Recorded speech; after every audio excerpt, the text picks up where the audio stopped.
Naomi's vision blurred as she pressed her palm against the cool marble wall, her legs threatening to give out beneath her. 5 days.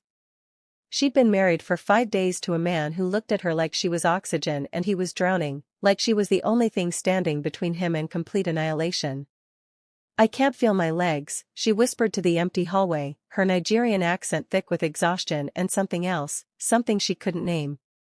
The Seoul penthouse stretched out before her, all glass and steel and impossible wealth, and she wondered how she'd gone from teaching primary school in Abuja to barely being able to walk down a corridor in South Korea. The bedroom door behind her was reinforced titanium. She'd noticed that on day 2. By day 3, she'd understood why. Footsteps echoed down the hall, precise, measured, and her heart started racing before she even saw him. Kim Jae-won appeared around the corner, immaculate in a black turtleneck and designer slacks, his hair perfectly styled, his face betraying nothing except those eyes. Those impossibly dark eyes that burned through her like she was made of paper. "You're awake," he said, his voice low, controlled, dangerous in its calmness. "I didn't mean to. I couldn't sleep." Naomi straightened, pride forcing her spine rigid even though everything hurt. Every single muscle screamed. Every bone felt like it had been hollowed out and replaced with lead. He moved closer, each step deliberate, and she saw it then, the tremor in his hands he was trying to hide. The tension in his jaw. The way he looked at her like she was a lifeline and he was already slipping. "Did I hurt you?" The question came out strained. "Tell me the truth, Naomi. Did I hurt you?" She wanted to say yes. Wanted to scream it. But the truth was more complicated, more terrifying. "You didn't hurt me," she said slowly, watching something flicker across his face, relief maybe, or disappointment. "But Jae-won, you're consuming me. I don't know where I end and you begin anymore. I don't know if I'm Naomi from Abuja who loved teaching children their ABCs or if I'm just whatever you need me to be." His expression shattered. Just like that, the controlled CEO facade cracked wide open. "I know," he whispered, and she heard genuine anguish in his voice. "God, Naomi, I know. I'm trying, I swear I'm trying to be normal, to give you space, but my body doesn't understand space. My brain doesn't understand moderation. And I'm terrified that by the time you realize what being married to me really means, you'll hate me too much to stay." "What do you mean too?" she asked quietly, already knowing, already dreading the answer. "The others," he said, turning away from her, shoulders rigid with shame. "My previous wives. 3 of them. They all left. They all ran. And I don't blame them. I wouldn't stay with me either." Hey loves, welcome to another story that's going to wreck you in the best possible way. This is a romance that will have you questioning everything you thought you knew about love, obsession, and the line between the two. Tell me in the comments what country you're watching from because I love seeing how far these stories reach. And please, if you're not already part of the family, hit that subscribe button. Your support is everything. Now let's dive back into Naomi's impossible choice. 6 weeks earlier, Naomi had been sitting in a cramped office in Abuja, staring at documents that would either save her family or destroy her soul. The air was thick with humidity and desperation. Her father had died 3 months ago, sudden heart attack, leaving behind medical debt that swallowed their savings whole. Her mother was trying to keep their family home, working 2 jobs and still falling behind. Her younger sister Chioma needed university fees. Their world was drowning in bills and broken promises. The matchmaking agency woman, Mrs. Okonkwo, smiled with too many teeth, pushing papers across a desk that wobbled. "Mr. Kim Jae-won," she said, "is CEO of JK Pharmaceuticals in Seoul. Very wealthy. Very private. Very generous. The contract includes full debt clearance for your family, a house for your mother, university fees for your sister, and a monthly stipend that's more than your father made in a year. Why does a Korean billionaire need a Nigerian wife?" Naomi asked, her teacher's instinct making her scan every line of the contract, looking for the trap. Because everything that sounds too good to be true usually is. Mrs. Okonkwo's smile didn't waver. "Mr. Kim values intelligence, strength, cultural richness. He's had previous marriages that didn't work out, But he's very committed to finding the right partner. Someone resilient. Someone who understands sacrifice. Page 15 had a clause highlighted in yellow, like a warning nobody wanted to acknowledge. Monthly physical evaluations required. Compatibility assessments mandatory. Subject to ongoing health monitoring. What does this mean? Naomi's voice sharpened. Health monitoring? Subject to evaluation? Like I'm a lab experiment? Standard procedure, Mrs. Okonkwo said too quickly. Mr. Kim is particular about wellness. He wants to ensure you're healthy, happy, thriving in your new environment. Sign here, dear. Your mother can't hold on to that house much longer. The landlord filed eviction papers yesterday. Naomi thought about her mother's hands, worn and calloused from cleaning other people's homes. Thought about Chioma crying over scholarship rejections. Thought about her father's last words, "Take care of them, my Naomi. Promise me." She signed because love makes you do impossible things. Because sometimes saving your family means sacrificing yourself. Because survival doesn't ask for permission. The penthouse in Gangnam rose 70 floors above Seoul, all windows and wealth and suffocating silence.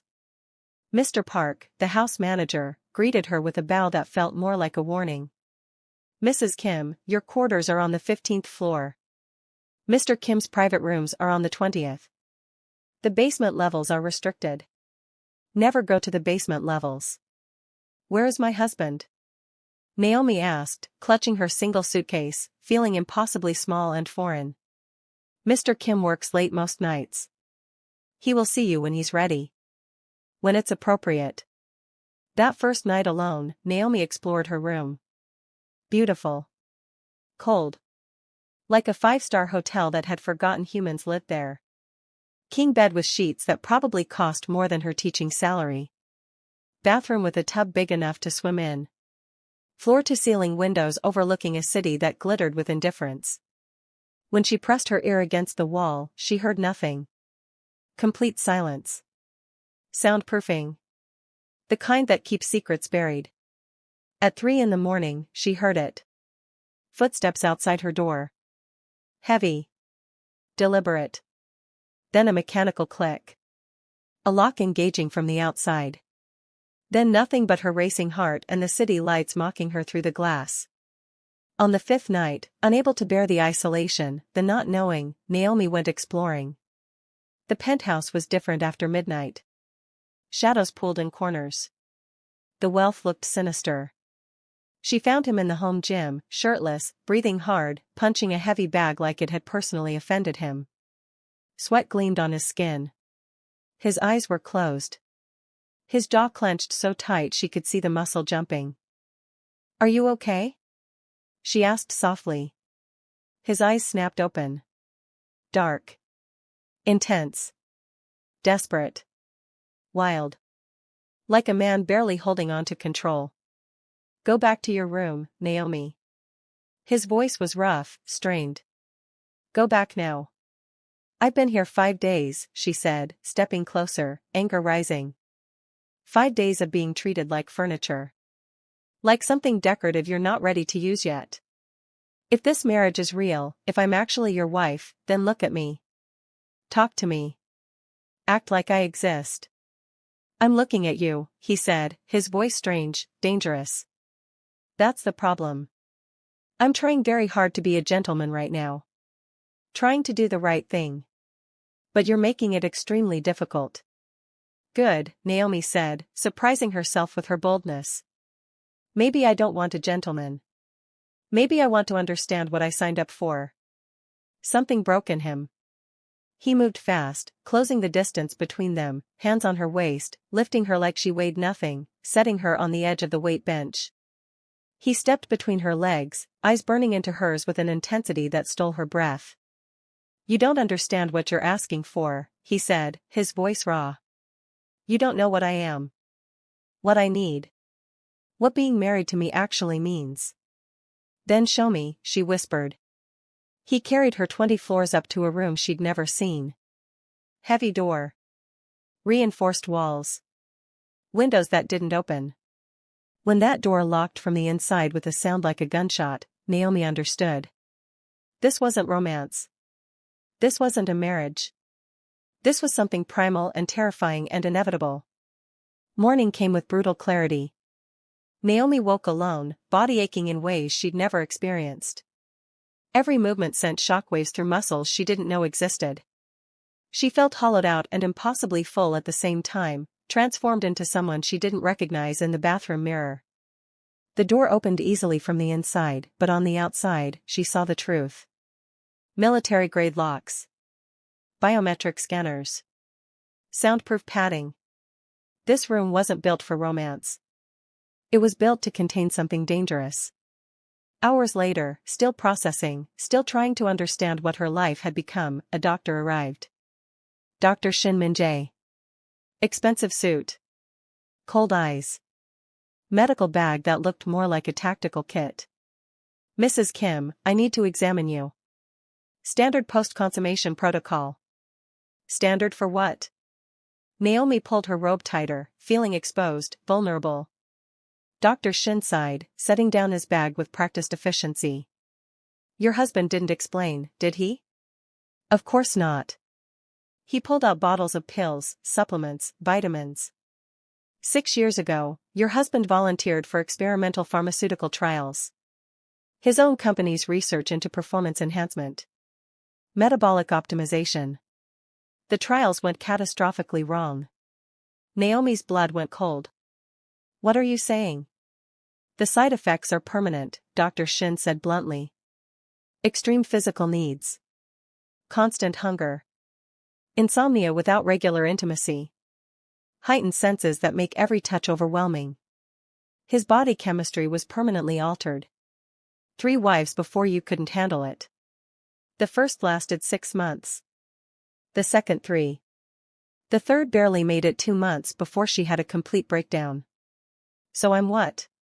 Naomi's voice shook with rage and horror. A prescription? A medical solution? You're his last chance, Dr. Shin said, pulling out more pills. These supplements will help your body cope with demands it wasn't designed to handle. Without them, you'll deteriorate rapidly. Muscle breakdown. Hormonal collapse. Exhaustion that sleep can't fix. I've documented it with the others. Get out, Naomi whispered, tears burning her eyes. Get out right now. That evening, she found Jae-won in his office, surrounded by floor-to-ceiling windows and expensive furniture that couldn't hide what he was. A man trapped in his own body. Why didn't you tell me?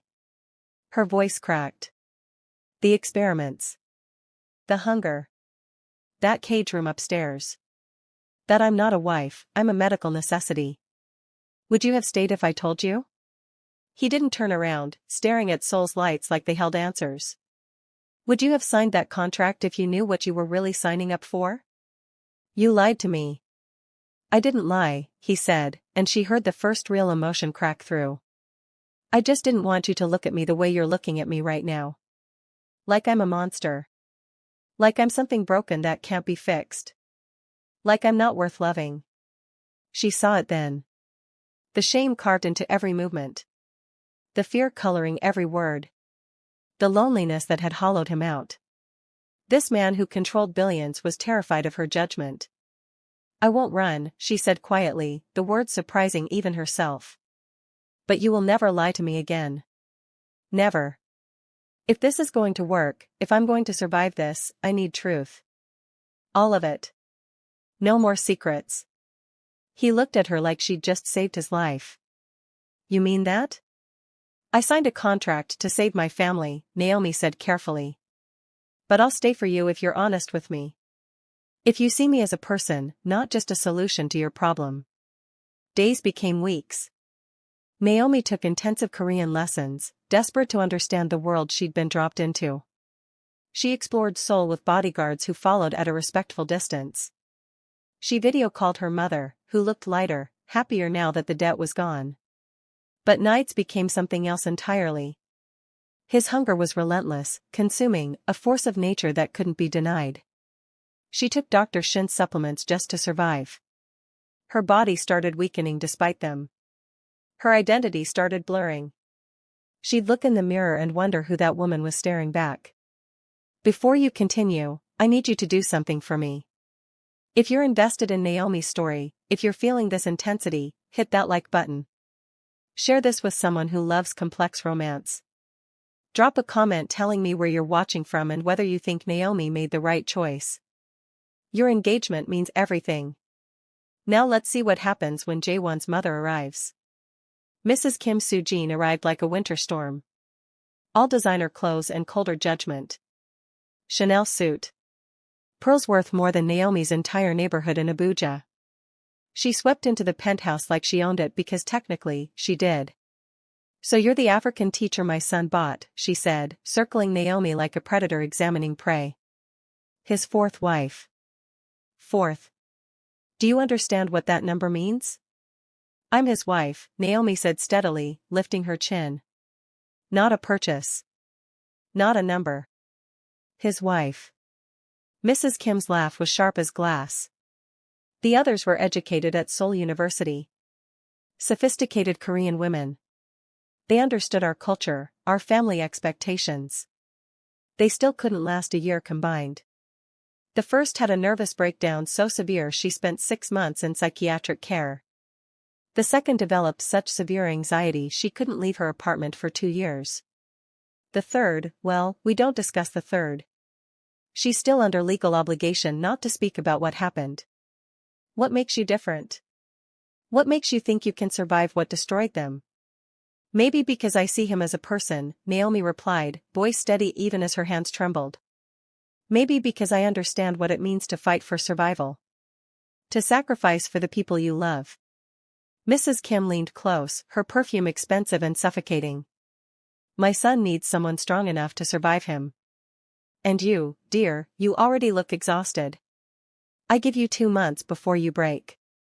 Before you run away in the middle of the night like the others, traumatized and silent because the NDA means you can never tell anyone what really happens in this penthouse. That night, Jaewon held Naomi with terrifying desperation. They were in the cage room again, the only place he felt safe losing control. His hand shook as he touched her. Don't leave, he whispered against her skin. Please don't leave. I can't do this again. I can't watch another person look at me with hope and watch it turn to fear and disgust. I can't survive being abandoned again. I'm here, Naomi said, running her fingers through his hair, feeling him tremble. I'm not going anywhere. But even as she said it, she wondered how long before she became another cautionary tale. 1 week later, she collapsed. Completely, utterly collapsed. She was getting out of the shower, reaching for a towel, and her legs just gave out. She hit the tile hard, vision swimming, lungs struggling to pull in air. Jaewon found her there 20 minutes later, wrapped in a towel, shaking uncontrollably. I can't keep up, she sobbed when he tried to help her stand. I don't know how to keep going. I look at myself and I don't see Naomi anymore. I see someone being erased piece by piece, and I don't know how to stop it. Terror flooded his face. Did I hurt you? Tell me if I hurt you. You're not hurting me, she looked up at him through tears. I'm hurting myself. I don't know where you end and I begin anymore. I don't know what's love and what's survival and what's just Stockholm Syndrome dressed up as devotion. He shattered. Right there on that bathroom floor, the powerful CEO crumbled. He sank down beside her, pulling her into his arms. I'm sorry, he choked out. God, Naomi, I'm so sorry. I thought if you loved me enough, if I could make you happy enough, it would be okay. But I'm killing you, aren't I? Just like I killed them. They sat on that cold tile for hours, holding each other while Seoul's lights painted shadows across the walls. Finally, Naomi pulled back, wiping her tears, finding strength she didn't know she still had. We need rules, she said firmly. Boundaries. Safe words. Days where you don't touch me at all. Where I can remember what it feels like to exist in my own body without you. Anything, Jaewon whispered desperately. Anything you need, I'll do it. I need you to see me as your partner, not your medication, Naomi said. I need therapy. Real therapy for both of us. I need you to let me say no without that panic in your eyes. I need you to believe I can love you and still need space. I don't know how to do that, he admitted, voice small. The drugs changed my brain, Naomi. They took away my ability to want anything in moderation. Then we learn together, she said, cupping his face. We learn how to be human together. How to love without destruction. But J1, if you can't do that, if you can't give me room to breathe, this ends. Because I won't disappear into you. I won't become another ghost in this penthouse. Something shifted after that night. They created a contract within their contract. Rules written and signed. Safe words that meant stop immediately, no questions. 3 nights a week in separate rooms. Therapy twice a week with Dr. Han, a specialist in trauma and complex relationships. Boundaries that felt like oxygen. Their relationship started feeling human. Imperfect. Messy. But human. They had breakfast together. Real conversations that weren't just desperate confessions. He taught her about his pharmaceutical empire, the research that had destroyed him. She taught him to cook jollof rice in the massive penthouse kitchen, laughing when he couldn't handle the pepper. But peace never lasts long. J1 traveled to Tokyo for a pharmaceutical conference. 3 days of investor meetings. Naomi stayed in Seoul, grateful for space, for time to remember who she was without his overwhelming presence. She spent the day video calling Chioma, helping her choose university classes, feeling almost normal. That night, she was reading in the library when she heard it. Glass shattering. Shouting in Korean. Security alarm screaming. Men burst through the library doors. 6 of them in black tactical gear and masks. One grabbed Naomi, hand over her mouth before she could scream. She bit down hard, tasting blood. He cursed, throwing her against the bookshelves. Books rained down. Find the research files, one man barked in Korean. Kim's experimental data. Everything from the Phoenix trials. 10 minutes before security lockdown. Phoenix Bio. J1's biggest competitor. The company that had been trying to steal his research for years. The company that would weaponize what had destroyed him. Gunshots echoed. Mr. Park screaming. Glass breaking. Chaos. Naomi ran barefoot, heart hammering, through corridors she'd memorized during sleepless nights. The cage room. She could reach the cage room. It was designed to keep people in, but it would keep people out too. She burst through the door, slammed it shut, engaged every lock. Biometric scanners. Digital passwords. Physical deadbolts. Her hands shook so badly she could barely press the buttons. She heard them trying the door. Kicking it. Shooting at the locks. But nothing penetrated. J1 had built this room to withstand anything, including himself. Security found her 4 hours later when police had cleared the penthouse. She was curled in the corner, unable to stop shaking. Mr. Park had been shot but would survive. 3 bodyguards were critical. The intruders escaped with some files. When J1 returned from Tokyo, flying through the night, he found her still in the cage room. She couldn't make herself leave. The place that had terrified her had saved her life. He fell to his knees in front of her, hands on her face, checking for injuries, eyes wild. I'm shutting down the company, he said, voice shaking. Destroying all the research. Burning everything. I won't risk losing you.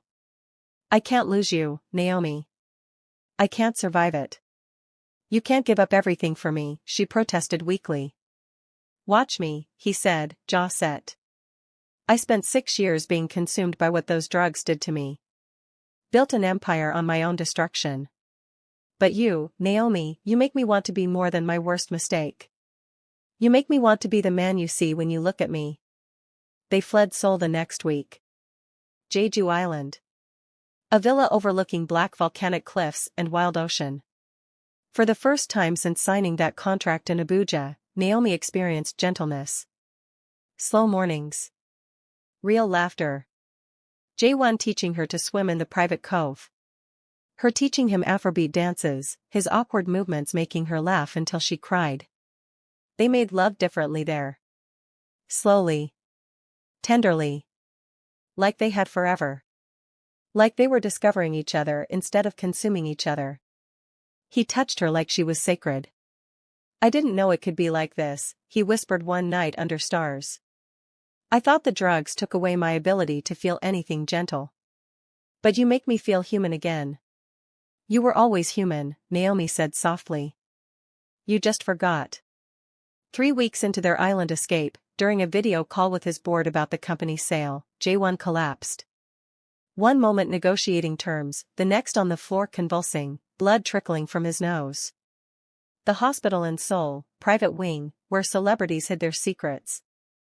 Dr. Shin stood by Jaewon's bed with test results and death in his eyes. Systemic organ failure, he said bluntly. The experimental drugs are destroying him from inside. Enhanced metabolism, constant physical demand, his body's shutting down. Without another experimental treatment, something even more dangerous than the original drugs, he has maybe 8 months. Naomi's world tilted. What treatment? Gene therapy. Untested. 50% chance it kills him immediately. 30% chance it does nothing. 20% it works and reverses the damage. Dr. Shin paused. He's refusing. Says he's caused enough damage, hurt enough people. Says he'd rather die than risk becoming more of a monster. Naomi found Jaewon in his hospital room, staring at Seoul's skyline, looking defeated in a way that broke her. She grabbed his face, forcing him to look at her. I love you, she said fiercely. And you will fight. You will take that treatment. You will risk everything because we deserve forever. Because I didn't survive your hunger, your mother's judgment, armed intruders, and learning to love the broken parts of you just to watch you give up now. What if it makes me worse? His eyes filled with tears. What if I become something even more dangerous? What if I hurt you?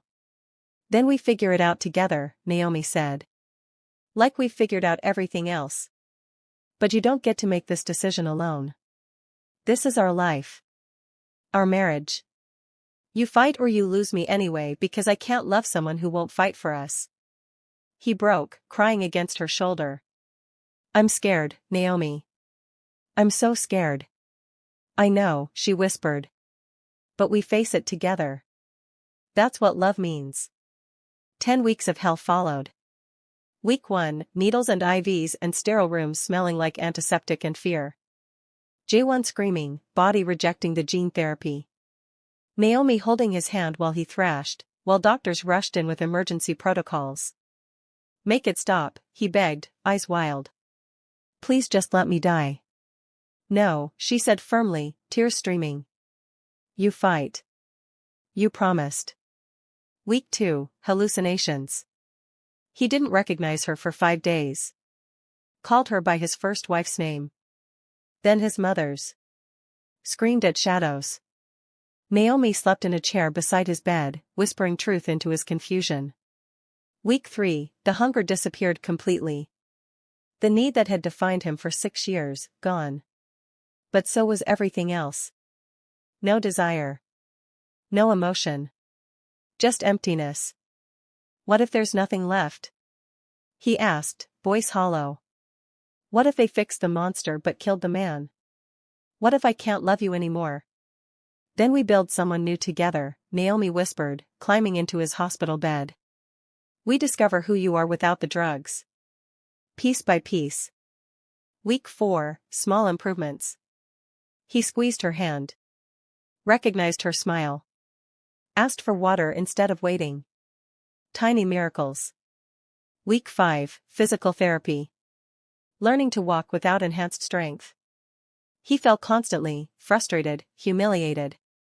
Naomi walked beside him, patient, refusing to let him quit. Week 6, he tried pushing her away. Leave, he said coldly. I'm not worth this. Go home to Abuja. Find someone who isn't broken. I didn't survive your hunger to abandon you now, Naomi replied. You don't get to push me away to punish yourself. I'm staying. Deal with it. Week 7, a setback. Internal bleeding. Emergency surgery.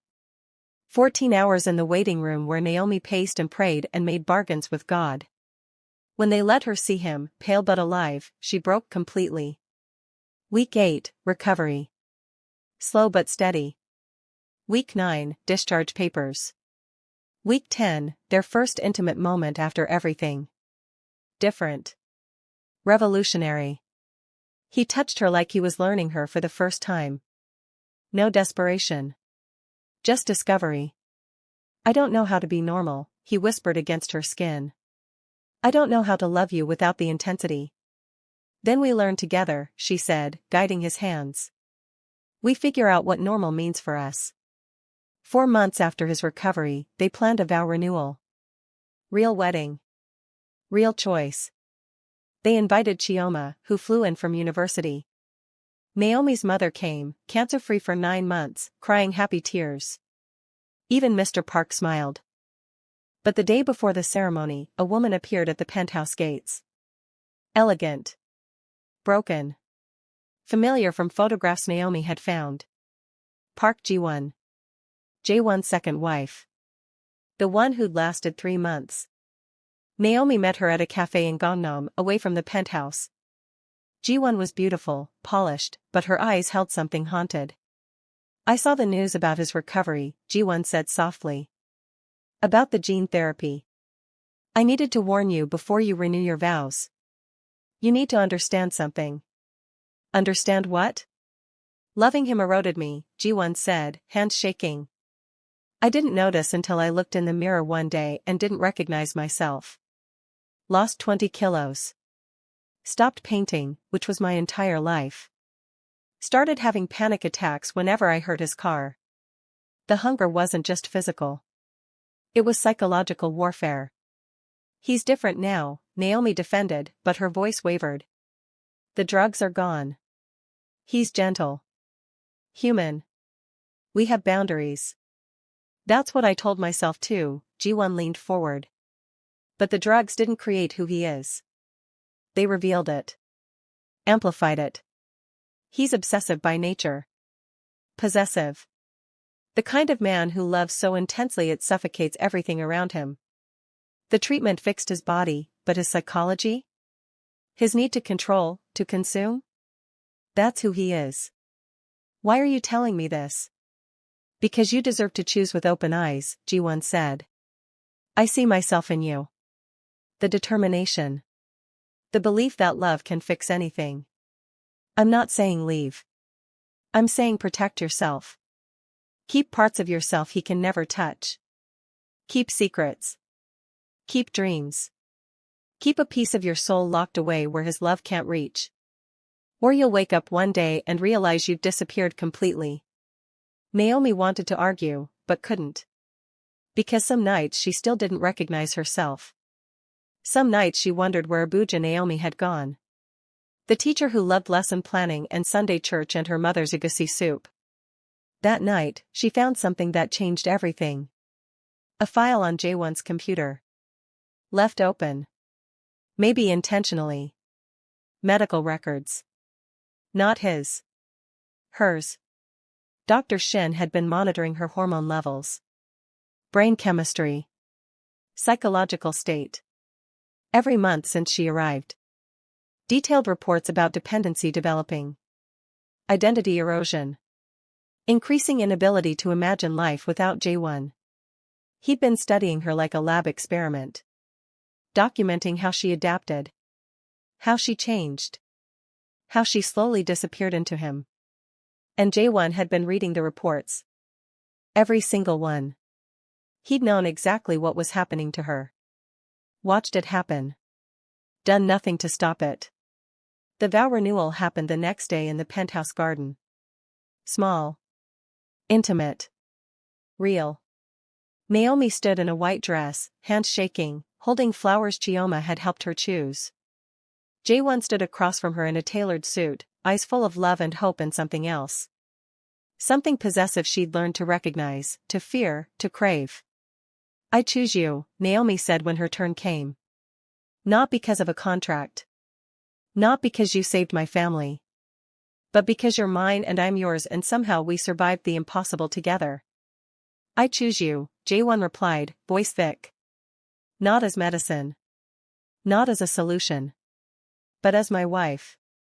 My partner. My everything. You saved me, Naomi. You made me human again. They kissed. Everyone applauded. It should have been perfect. Their happy ending.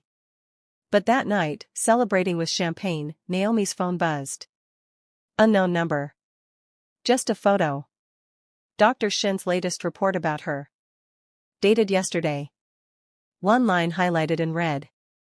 Subject shows classic signs of Stockholm Syndrome and trauma bonding. Recommend immediate intervention. The message included a note.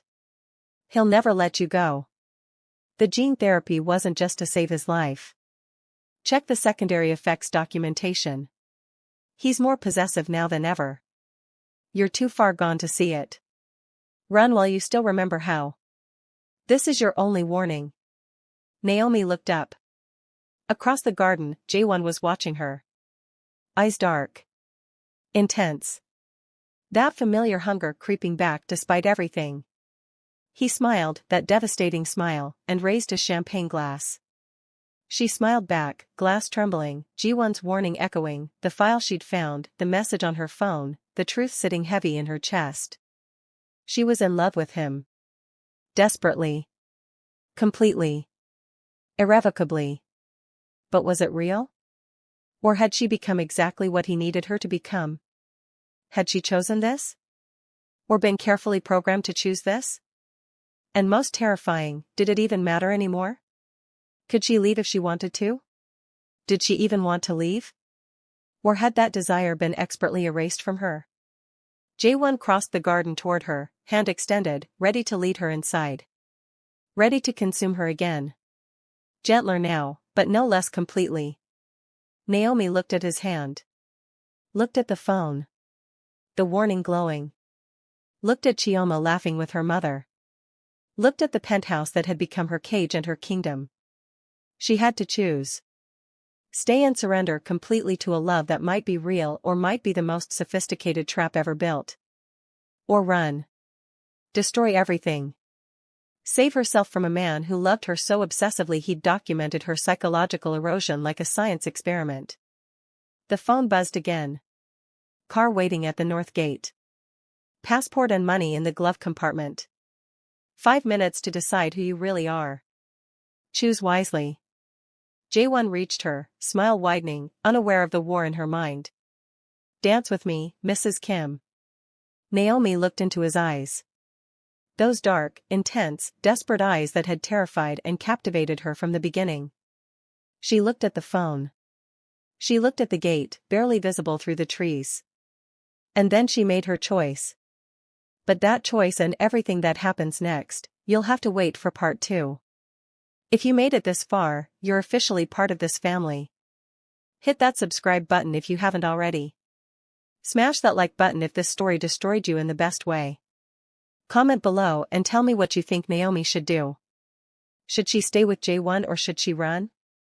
Your answer might influence how part 2 unfolds. Share this with someone who loves intense romance. Until next time, remember the most dangerous prisons are the ones we build with love.